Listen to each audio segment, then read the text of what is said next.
On the day of Qiyamah, Allah subhanahu wa ta'ala will ask us, what did you do with your youth?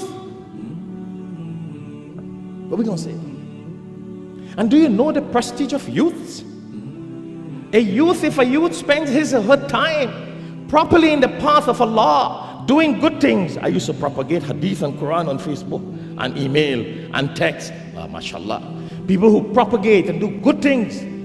Allah subhanahu wa ta'ala has promised that those youths will be under His shade on the day of Qiyamah. But the youths who spend their time, their life in the right path, they will be under the shade of Allah on that day. Allahu Akbar. Everybody will be in the burning hot sun and turmoil. Allah will put them under this prestige. Allah will ask us about our time, our youth. Allah will ask us about our knowledge. Oh yes, that's the hadith. Go check Bukhari. That's why I'm saying about use the knowledge and the youth and the ability for good things on these technological opportunities. Not to go bad talk people and ill speak people and send nasty things on email and text and Facebook. How did you use your knowledge? To do bad? To say bad? To propagate evil? Allah will ask us, how did you use your life? How did you spend your life? 3 things. And the 4th thing Allah will ask us about, He will ask 2 questions about it. Remember we were talking about it in the 2 weeks ago khutbah? Al-Mal, our wealth. And Allah would not only ask us, how did you spend your wealth? He'll ask us, how did you earn your wealth?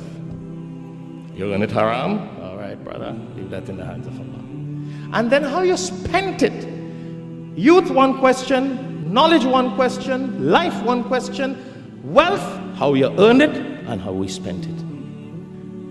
You know, if you check the commentary of this, youth is something that leaves us. And brother, you watch your beard go gray, you watch your bones go old and cold. Your youth just leaves you. Your knowledge, as we get older, we start forgetting. When I was young, I could have said this, I could have written this, but I can't remember what it says again. So we live and see knowledge leaves us. And while you live in, life leaves you. Interesting, eh? About the 4 questions. 3 things leave us and we look at it leave us. But you know, wealth is a funny thing. Wealth does not only leave us. We leave wealth and wealth leaves us.